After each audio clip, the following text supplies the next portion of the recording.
Et pour les étudiants qui sont malheureusement en quarantaine, je vous propose en fait simplement de vous rappeler comment vous allez pouvoir débuter la programmation en Python. Donc ça va être quelque chose d'assez court. Sur la page de la classe, je vous ai mis finalement un lien donc, qui s'appelle Informatique pour tous, où je vous rappelle finalement ce que vous pouvez faire pour commencer facilement à programmer. Alors tout d'abord, je vous mets ici des solutions simples pour ceux qui ne veulent rien installer sur leur machine. C'est d'utiliser, pardonnez-moi, des interpréteurs en ligne. Alors par exemple, il y en a plusieurs, vous tapez Python online et vous en trouvez plein. J'en ai sélectionné quelques-uns pour vous. Par exemple ici, ce premier interpréteur en ligne qui est sur repl.it. Et vous voyez que c'est finalement très très simple puisqu'on peut commencer tout de suite en écrivant print hello world, donc la fameuse phrase qui on commence la programmation, donc voilà. Et une fois que vous avez fait ça, vous pouvez à la fois finalement, donc vous voyez que votre fichier va être possiblement enregistré dans un fichier principal qu'on appelle main.y.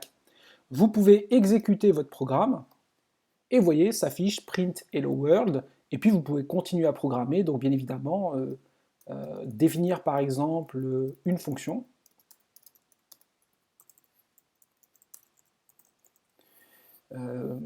x cube, et demander à Python combien vaut, eh bien, f de 12. Je pense que je n'ai aucune erreur, tac, et donc 12 au cube, ça fait 1728. Alors vous voyez que l'éditeur est assez sympa avec vous, puisqu'il vous donne en fait des indications de syntaxe. Il vous dit que la fonction print eh bien, prend en argument une valeur, et puis vous avez des arguments optionnels, c'est-à-dire la séparation entre les deux éléments, qu'est-ce qu'on met à la fin de la ligne, et ainsi de suite. Voilà. Vous voyez que c'est assez simple, et ça marche très très bien, et ça permet rapidement de commencer à écrire eh bien, du code Python. Une deuxième méthode, c'est de télécharger un environnement de travail en ligne, et je vous conseille globalement l'environnement Tony ou l'environnement Piso. Les deux seront utilisés au lycée. Donc Piso, vous voyez, hein, Tony, pardonnez-moi, vous voyez, hein, ici, là, et normalement, vous avez l'indication ici eh bien, de la version à télécharger. Alors bien sûr, télécharger la version qui correspond à votre type de système d'exploitation. Est-ce que vous êtes sur une machine utilisant un système d'exploitation Windows, un système d'exploitation macOS ou au contraire un système d'exploitation Linux?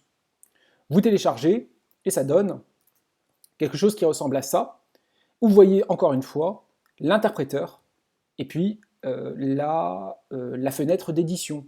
On peut tout de suite faire des calculs simples dans l'interpréteur et on peut écrire un programme que l'on va par exemple enregistrer.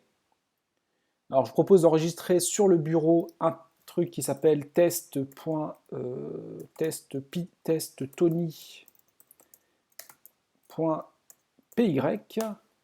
Alors ça existe déjà, je vais le remplacer et j'écris encore une fois print, eh bien, hello world. J'exécute le programme et j'obtiens la bonne affichage. Voilà, c'est facile et ça marche très très bien. Maintenant que vous avez cela, je vous conseille effectivement de tester tout de suite sur vos propres machines pour pouvoir commencer eh bien, à faire très vite les TP qui sont sur le site. Merci.